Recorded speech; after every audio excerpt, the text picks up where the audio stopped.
बिस्मिल्लाहिर्रहमानिर्रहीम। General science class 6 SNC जो नया सिलेबस है 21 में एसएनसी लॉन्च हुआ है और पहले प्राइमरी लेवल पे ये कंप्लीट बुक्स रिप्लेस हुई हैं, फिर मिडिल लेवल पे अब मैट्रिक में ये चेंज हो रही हैं। लास्ट ईयर ये चेंज हो चुका है, इम्प्लीमेंट भी हो रहा है मैट्रिक के लिए, और नेक्स्ट हम इसको एफएससी के लिए गवर्नमेंट ऑफ पाकिस्तान रिप्लेस करने जा रही है। तो हमारे पास आज का जो प्रोजेक्ट है रिकैप का वो है जनरल साइंस और जनरल साइंस क्लास 6। इसमें बेसिक साइंस के जो पोर्शंस हैं वो इस तरह से डिवाइड किए गए हैं कि पहले जो 4 चैप्टर्स हैं वो बायोलॉजी के हैं। Cellular organisation, reproduction in plants, balance diet, human digestive system. Chemistry portion है, उसके 3 चैप्टर्स हैं, matter as particles, elements and compounds और मिक्सचर्स। उसके बाद फिजिक्स के 3 चैप्टर्स हैं, एनर्जी है, इलेक्ट्रिसिटी है और मैग्नेटिज्म है। और फिर उसके बाद स्पेस एंड टेक्नोलॉजी ये एक एडिशनल है। इसमें टेक्नोलॉजी इन एवरीडे साइंस और सोलर सिस्टम, ये 12 चैप्टर हैं और हम कोशिश करेंगे कि तमाम चैप्टर्स को बैलेंस्ड एक क्राइटेरिया के तहत टाइम दिया जाए और कोशिश की जाएगी इंशाल्लाह कि इन तमाम चीज़ों को आपके साथ बहुत ही कम वक्त में एक मुनासिब डेप्थ के साथ पेश किया जा सके। चैप्टर नंबर 1 है cellular organisation. Cellular organisation, cell असल में किसी भी जानदार के स्ट्रक्चर या फंक्शन की इकाई होती है। फॉर एग्जांपल एक इंसान है या फिर कोई पौधा है, तो वो किसी ना किसी टाइनी कंप्लीट स्ट्रक्चर जिसको हम कहते हैं कि बिल्डिंग ब्लॉक्स से मिलकर बना होता है। अच्छा, बिल्डिंग ब्लॉक्स मिलकर फिर थोड़ा सा एक बड़ा ऑर्गन बनाते हैं या फिर बड़ा पार्ट बनाते हैं बॉडी का, उसको कहते हैं टिश्यू होता है। ठीक है, और टिश्यू के बाद डिफरेंट टिश्यूज मिलकर बनाते हैं ऑर्गन, ऑर्गन मिलकर बनाते हैं ऑर्गन सिस्टम, और ऑर्गन सिस्टम मिलकर बनाते हैं ऑर्गेनिज्म यानी मुकम्मल जानदार। ठीक है, पहले एक रिकैप दिया है इन्होंने, रिकॉल के हमने पिछली क्लासेस में क्या पढ़ा है कि एक जो बॉडी है किसी भी एनिमल की या प्लांट की समझ लें, ये जानदार की समझ लें, उसके डिफरेंट फंक्शंस होते हैं। और फॉर एग्जांपल जो दिल है वो ब्लड को पंप करता है, स्टमक जो है वो डाइजेशन या डाइजेस्टिव सिस्टम से रेलिवेंट है, और पूरे का पूरा जो निज़ाम इंहज़ाम है वो स्टमक पे बेस कर रहा है। ठीक है, और उसके बाद लिवर है, वो डिफरेंट केमिकल्स या एंजाइम को प्रोड्यूस करता है, और फिर उसके बाद लंग्स जो हैं वो रेस्पिरेशन का काम करते हैं। किडनीज जो हैं वो हमारे लिए जो वेस्ट मटेरियल हमारे बॉडी से उसको एक्सक्रीट करते हैं। इसी तरह अब हम प्लांट्स को देखते हैं, तो प्लांट्स के अंदर जो रूट्स हैं वो वाटर और न्यूट्रिएंट्स को जमीन से एब्जॉर्ब करके पौधे को देती हैं। स्टेम क्या करता है, उसको सपोर्ट देता है। लीव्स उसके लिए फूड बनाते हैं। तो किसी भी जिस्म में, किसी भी बॉडी में, खा वो इंसान की हो, किसी और जानवर की हो, प्लांट की हो, किसी भी लिविंग ऑर्गेनिज्म की हो, उसके डिफरेंट ऑर्गन्स होते हैं, उसके डिफरेंट पार्ट्स होते हैं, हर पार्ट का डिफरेंट फंक्शन होता है। ठीक है, सेल, कंसेप्ट ऑफ सेल पहले भी हमारी बात हो चुकी है। जिस तरह ये एक शहद की मक्खियों का एक छत्ता बनाया गया है, तो इसमें ये छोटे छोटे ना ये पीसेज, इनको ये सेल है, इनको भी सेल कहते हैं।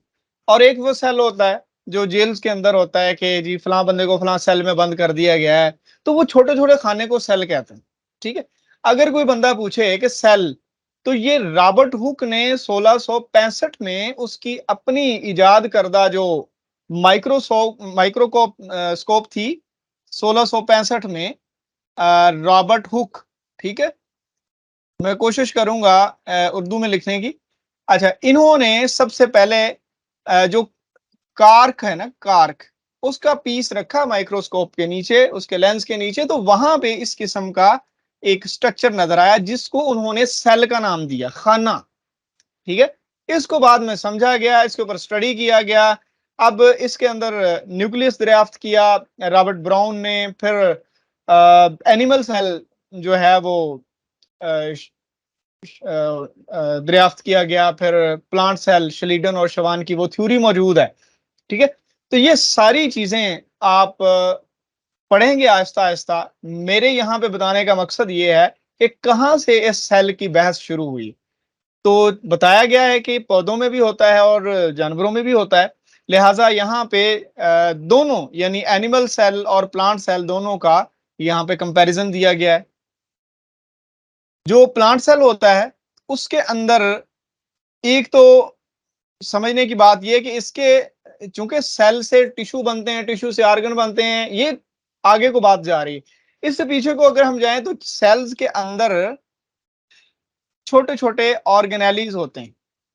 छोटे छोटे ऑर्गेनेलीज होते हैं, जिस तरह जिस्म के अंदर डिफरेंट फंक्शंस के लिए डिफरेंट ऑर्गन्स हैं, तो सेल के अंदर फंक्शन के लिए डिफरेंट ऑर्गेनेलीज हैं। उनका नाम उज़विया यानी ऑर्गेनेली छोटा, सेल के अंदर भी पार्ट्स पार्ट्स हैं। ये जो है इसको हम कहते हैं वैक्यूल। ये क्या करता है? ये वाटर बैलेंस का काम करता है। ये वाटर बैलेंस का काम करता है। ये प्लांट सेल में दरमियान में बहुत बड़ा होता है और एनिमल सेल में ये छोटे छोटे होते हैं, ये इस तरह। ठीक है, सेल मेम्ब्रेन दोनों में होती है लेकिन सेल वॉल सिर्फ प्लांट में होती है। ठीक है, और प्लास्टिड्स जो खुराक बनाने में मदद करते हैं वो सिर्फ पौधे के सेल में होते हैं, जानवर के सेल में नहीं होते। ठीक है, उसके बाद जो गोल्गी अपरेटस है वो दोनों साइडों पे मौजूद है, और ये वाला इसको गोल्गी अपरेटस कहते हैं। और उसके साथ साथ माइटोकॉन्ड्रिया जो पावर हाउस होते हैं, जो एनर्जी देते हैं, जो रेस्पिरेशन का काम करते हैं, वो भी जाहिर है पौधों में भी मौजूद होंगे और जानवरों में भी मौजूद होंगे। सेल वाल क्या काम करती है जी? सेल वाल सेल के बाहर वाला एक लेयर है, ये सिर्फ पौधों के अंदर होती है और इसके साथ साथ अलजी, फंजाई और बैक्टीरिया के सेल के साथ होती है।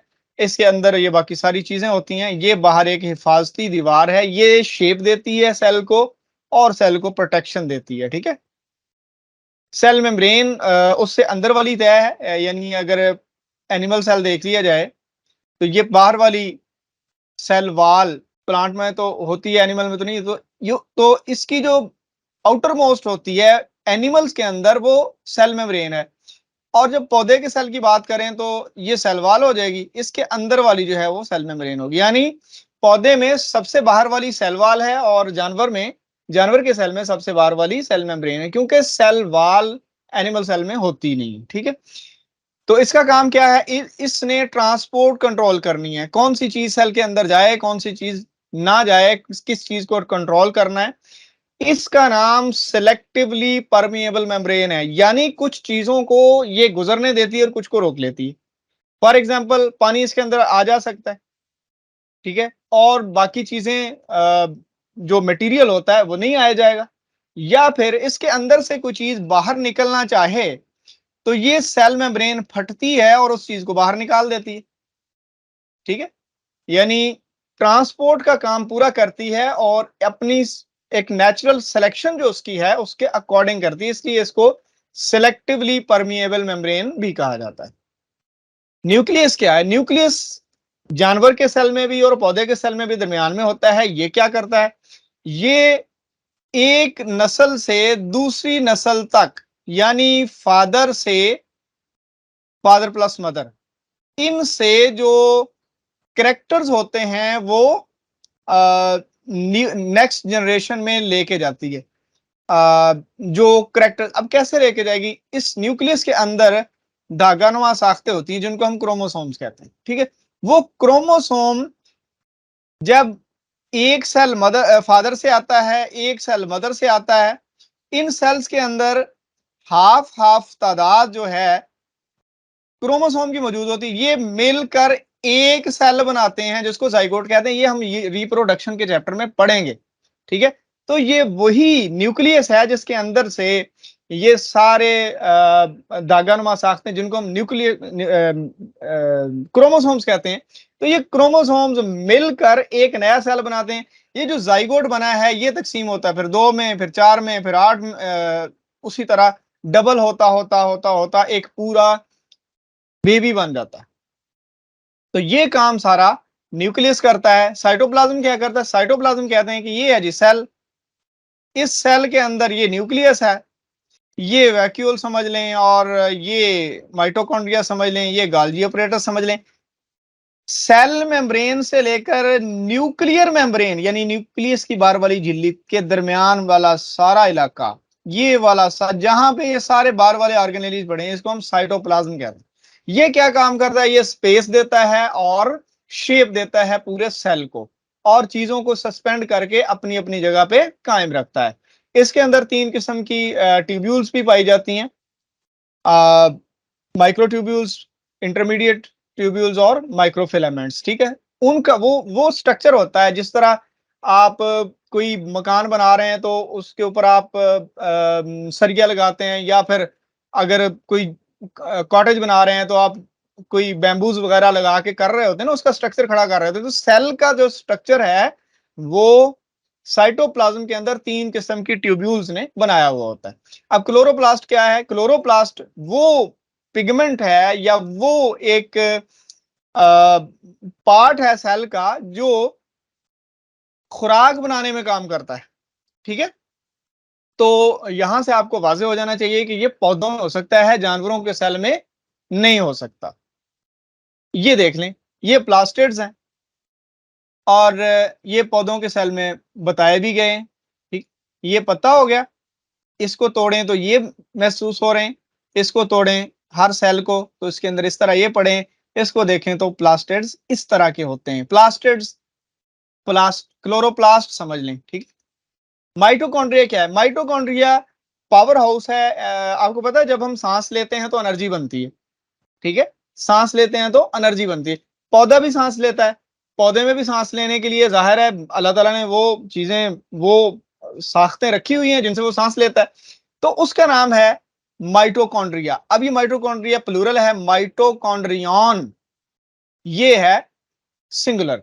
इसमें क्या होता है? इसमें फिजा से लाई गई ऑक्सीजन और पौधे का अपना बनाया हुआ C6H12O6 यानी ग्लूकोज, ये जब मिलते हैं तो कार्बन डाइऑक्साइड और पानी बनता है। ठीक है, वो पानी जाहिर है फिर वेपोरेट हो जाता है। जिस तरह इंसान के अंदर भी हम जो पानी बनता है, जब हम एक्सरसाइज करते हैं तो रेस्पिरेशन का रेट बढ़ता है तो वो हमें स्वेटिंग होती है। ठीक है, और कार्बन डाइऑक्साइड हम सांस के जरिए खारिज करते हैं, और ये जो पानी है ये रेस्पिरेशन के ऐसा यानी जब हम एक्सेल करते हैं तो वहां पे भाप की सूरत में कुछ पानी आ रहा था, कुछ हम पसीने की सूरत में खारिज कर रहे होते हैं। और ये एक प्रोसेस है रेस्पिरेशन का जो पौधों के अंदर और जानवरों दोनों के अंदर होता है। वैक्यूल्स क्या काम करते हैं? वैक्यूल असल में जो वाटर बैलेंस है ना वो कायम रखते हैं। वाटर बैलेंस कायम रखने के साथ साथ जब प्लांट सेल या एनिमल सेल जहां भी ये मौजूद होते हैं उसकी शेप डिस्टर्ब होती है। नॉर्मली इसको प्लांट में देखा जाता है कि जब पानी कम हो जाता है ना पौधे के अंदर तो पौधा मुरझा जाता है। ठीक है, पौधे के मुरझा जाने के बाद जब पानी मजीद पौधे को मिलता है दोबारा से सेल टर्जिड हो जाते हैं, सेल सख्त हो जाते हैं, क्योंकि वैक्यूल जो है वो ये वाला वैक्यूल ये जब बड़ा हो जाएगा तो सेल जो है वो उसमें टर्जिडिटी आ जाएगी, यानी सेल तनाव में आ जाएगा। ठीक है, तो वैक्यूल जो है नॉर्मली शेप को या फिर वाटर बैलेंस को कायम रखते हैं, और किसी हद तक इनमें कुछ न्यूट्रिएंट्स जो हैं वो स्टोर होते हैं। ठीक है, और कुछ मजीद प्रोडक्ट को जो वेस्ट प्रोडक्ट होती हैं उनको कुछ देर के लिए स्टोर करने के लिए ये यूज होते हैं, और आगे शायद रेटिकुलम आ जाएगा वो इसको खारिज करता है सेल से बाहर। Shapes and functions of human body cell. अब देखना है कि ह्यूमन बॉडी जो है उसके अंदर कितनी किस्म के सेल्स पाए जाते हैं। जाहिर है जिस किस्म का किसी सेल का फंक्शन होता है उसकी शक्ल भी उसी तरह की होती है। अब मसल सेल, जाहिर है मसल सेल जो हैं वो काम करने के जो एक्सरसाइज करने के या मेहनत करने के या फिर वर्कआउट करने के काम आते हैं, तो इनमें माइटोकॉन्ड्रिया की तादाद ज्यादा होती है। पहली बात तो ये, फिर ये सिलेंड्रिकल और लॉन्ग शेप में होते हैं क्योंकि इन्होंने स्ट्रेच एंड बेंड होना। नर्वस सेल जो होते हैं वो लंबे होते हैं, उनकी ब्रांचेस होती हैं क्योंकि उन्होंने इर्द गिर्द से बहुत सारे पैगामात वसूल करने और आगे पहुंचाने हैं। ठीक है, red blood cell disc type होते हैं। डिस्क टाइप होने के दो पर्पज हैं। पहला तो ये है कि इन्होंने फ्लो करना होता है उसके अंदर जो ब्लड वेसल्स हैं, और दूसरा इनकी जो रिप्रोडक्शन है या फिर इनकी जो डिवीजन है उसमें भी एक जो डिस्क शेप टूटता है तो फौरी तौर पे दो डिस्क शेप में चेंज होना स्टार्ट हो जाता है। तो अगर लेंथी होगा तो एक तो इसका फ्लो जो है वो मुतासर होगा, और दूसरी चीज जैसे ही ये सेल डिवाइड होगा तो फौरी तौर पे नए सेल की तरह या पुराने सेल की तरह नया सेल जो है वो फंक्शन नहीं कर सकेगा। ये वाहिद सेल है जिसके अंदर न्यूक्लियस भी होता है, ये याद रखें। अच्छा, उसके बाद व्हाइट ब्लड सेल हैं, ये जो इम्यूनिटी है जानवरों की उसके काम आते हैं। एपिथेलियल सेल जो है वो क्यूब शेप्ड होते हैं, और ये जो स्किन वगैरह है उसके स्किन बनाने के काम आते हैं। जानवरों की स्किन की बात कर रहा हूँ। बोन सेल्स जो हैं ये हार्ड होते हैं, और इसकी 3 टाइप्स भी हैं, वो शायद नेक्स्ट आपको कार्टिलेज है, और एडिपोज टिश्यू है, और बोन है। 3 इसकी टाइप्स होती हैं। ये उन्होंने बना दिए। नर्व सेल इस तरह का होता है, रेड ब्लड सेल ये है, इसके अंदर न्यूक्लियस भी देख लें। व्हाइट ब्लड सेल इस तरह का, एपिथेलियल सेल ये स्किन बनाता है। मसल सेल इस तरह का, मैंने कहा था ये कॉन्ट्रैक्ट एंड बेंड होने के काम आएगा। और बोन सेल इस तरह का होता है, और एग सेल ये देख लें, और स्पर्म सेल इस तरह का होता है। इसने चूंकि एग को एग में पेनिट्रेट करना होता है तो इसकी शेप ही कुदरत ने ऐसी बना दी है। ठीक है, shapes and functions of plant cell. अब प्लांट सेल की बात करते हैं तो प्लांट सेल्स के अंदर ये देखिए कितनी किस्म के सेल्स होते हैं। एक तो एपिडर्मल है, एपिडर्मल एपिडर्मस से निकला है, ऊपर वाली। एपी का मतलब होता है अपर, और डर्म का मतलब होता है स्किन, यानी प्लांट की ऊपर वाली जो स्किन है उसके सेल्स। ठीक है, और उसके साथ साथ मीजोफेल, मीजोफेल इसके नीचे। उसके बाद जाइलम सेल्स हैं। जाइलम सेल क्या करते हैं? जाइलम सेल जो रूट्स के अंदर, प्लांट की रूट के अंदर जो वाटर एंड बाकी जो न्यूट्रिएंट्स हैं जो वो अब्जॉर्ब होते हैं, तो उनको प्लांट की दूसरी जो पार्ट्स हैं वहां तक ले जाने के लिए जाइलम काम करता है। और फ्लोएम क्या काम करता है? फ्लोएम जो पत्तों में खुराक, लीव्स में जो फूड प्रोड्यूस होती है उसको पौधे की दूसरी जो पार्ट्स हैं वहां तक ले जाने के लिए यूज होते हैं। अच्छा, गार्ड सेल्स क्या करते हैं? गार्ड सेल ये पोर होते हैं, सुराखों की साइडों पे होते हैं। ये देखें, यहां से ऑक्सीजन एंटर होगी और वेपर्स आउट होंगे और कार्बन डाइऑक्साइड आउट होगी। ठीक है। अच्छा, ये वो सेल हैं जब जो प्लांट सेल है वो उसमें पानी भर जाता है तो ये इस सुराख को बंद कर देते हैं, इस होल को, और जैसे ही वो मुरझाता है तो इसको खोल देते हैं ताकि मजीद इसमें पानी या बाकी चीजें शामिल हो सकें। लेवल्स ऑफ ऑर्गेनाइजेशन है, ये हम सेल से आगे जाने लगे कि सेल्स मिलकर टिश्यू बनाते हैं, टिश्यू मिलके ऑर्गन बनाते हैं, ऑर्गन मिलके ऑर्गन सिस्टम बनाते हैं। ठीक, सेल्स का एक कलेक्टिव स्ट्रक्चर जो होता है उसको हम टिश्यू कहते हैं। अब कुछ जानदार ऐसे हैं जो एक ही सेल पर मुश्तमिल होते हैं, बैक्टीरिया समझ लें, अमीबा समझ लें। ठीक, और कुछ जो ऐसे हैं जो एक से ज्यादा सेल्स पर, जिस तरह हम हैं, इंसान हैं, पौधे हैं, वगैरह वगैरह। तो जो एक सेल से ज्यादा सेल्स पर मुश्तमिल होते हैं, जाहिर है उनमें टिश्यू भी होगा, फिर ऑर्गन होगा, फिर ऑर्गन सिस्टम होगा।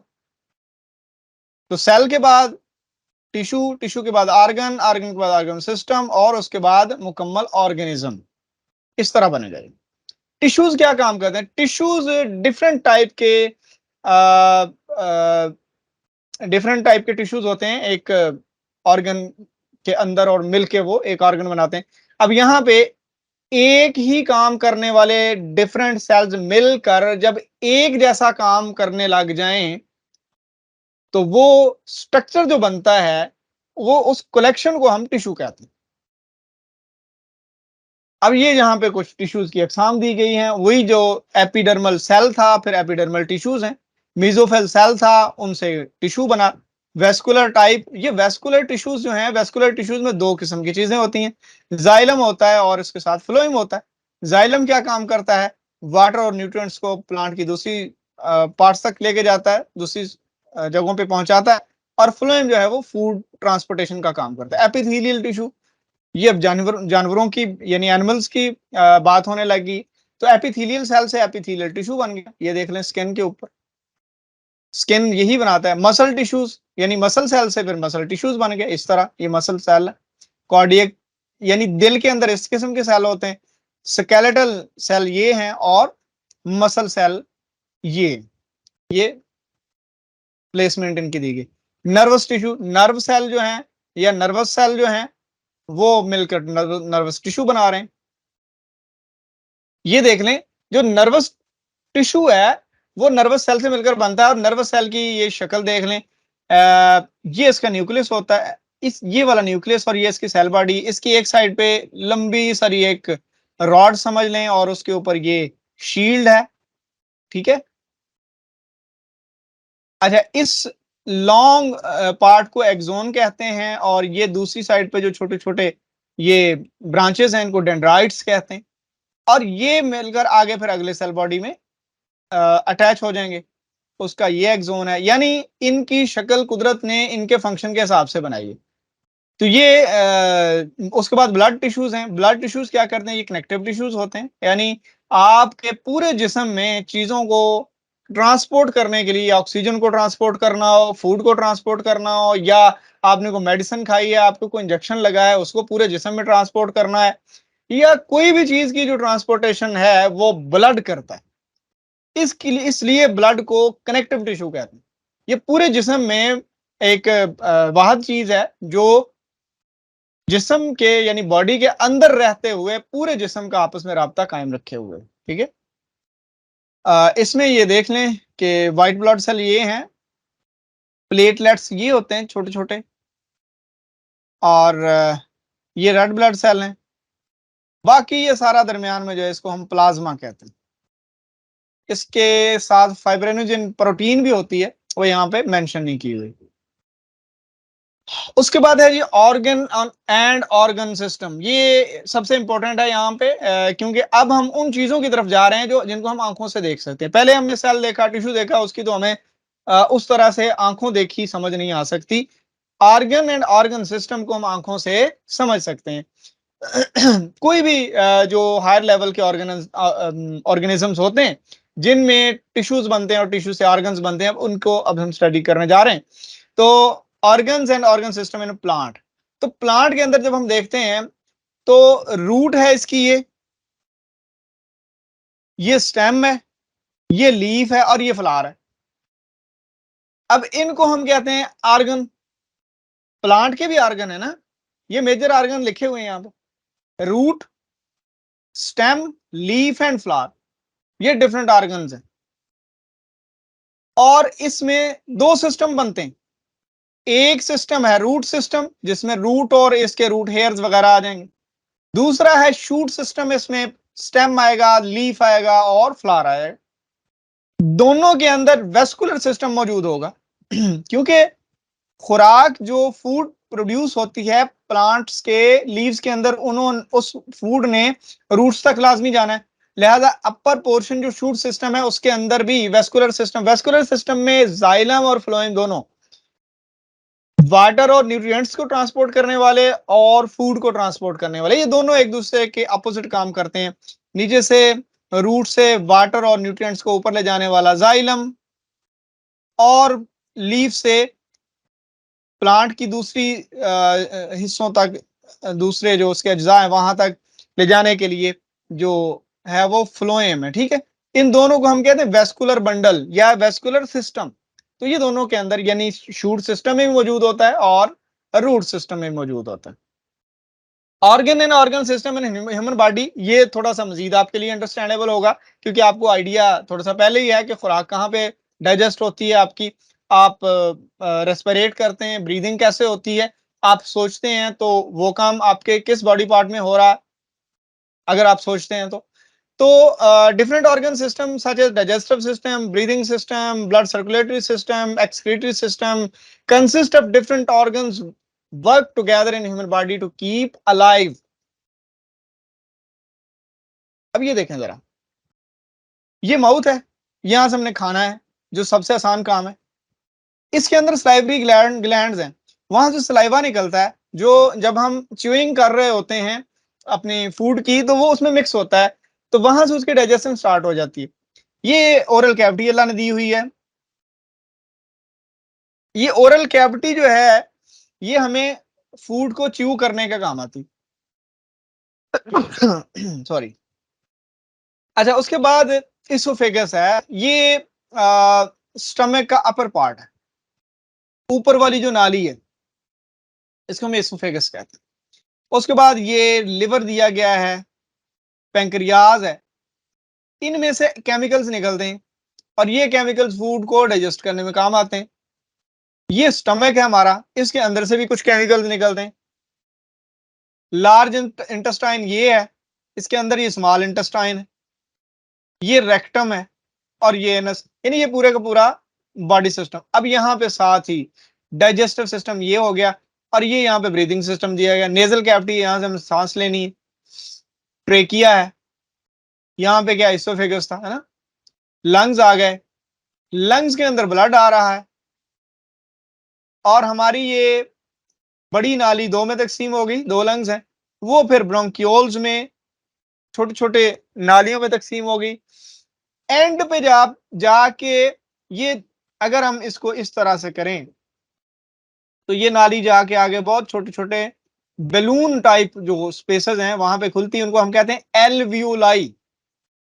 एल्वियोलाई में क्या होता है, वहां पे ब्लड और ऑक्सीजन इनके दरमियान एक ऐसा समझ लें कि हीमोग्लोबिन जो आती है वो ऑक्सी हीमोग्लोबिन बन के वापस जाती है जिस्म के तमाम हिस्सों तक, और हर सेल को ऑक्सीजन मिलती है ताकि हर सेल रेस्पिरेट कर सके, हर सेल एनर्जी प्रोड्यूस कर सके अपने फंक्शन के मुताबिक। ये एक्सक्रीटरी सिस्टम है कि जो कुछ हम खाते हैं उसको जाहिर है ब्लड में तो जाता ही जाता है, जो हम खाना खाते हैं वो ब्लड में जाता है। अब ब्लड से जो वेस्ट मटेरियल है वो, ये है आर्टरी, ये वो नाली है जो ब्लड को हार्ट से बॉडी की तरफ लेके जाती है, यानी ब्लड से आउट करती है।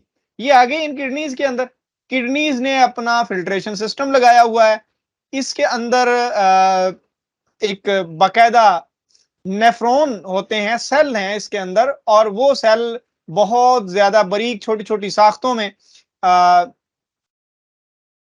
इस तरह, और जब यहां से यानी ये गुजरते हैं तो ये किडनी का सिस्टम है, किडनी उसमें से वेस्ट मटेरियल को जज़ब कर लेता है, वहां से निकाल के बाकी वाला जो ब्लड है उसको वेन में शामिल करता है, वेन ब्लड को हार्ट में लेके जाती है, ठीक है।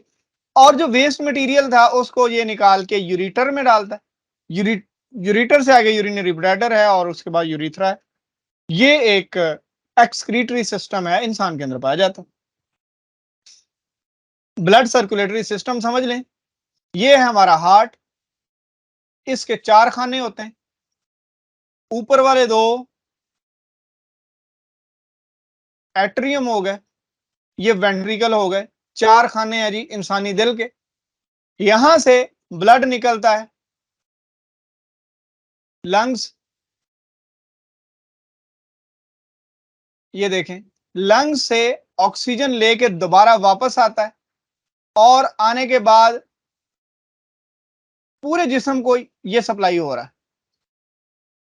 ऊपर वाले पार्ट को ये सप्लाई हुआ, ऑक्सीजन दे के वापस आ गया इधर, नीचे वाले सिस्टम को सप्लाई हुआ, ऑक्सीजन देकर ब्लड ऑक्सीजन छोड़ के कार्बन डाइऑक्साइड लेके वापस आ गया। ये इस तरह सिस्टम। चलें जी, चैप्टर नंबर 1 यहाँ पे क्लोज होता है।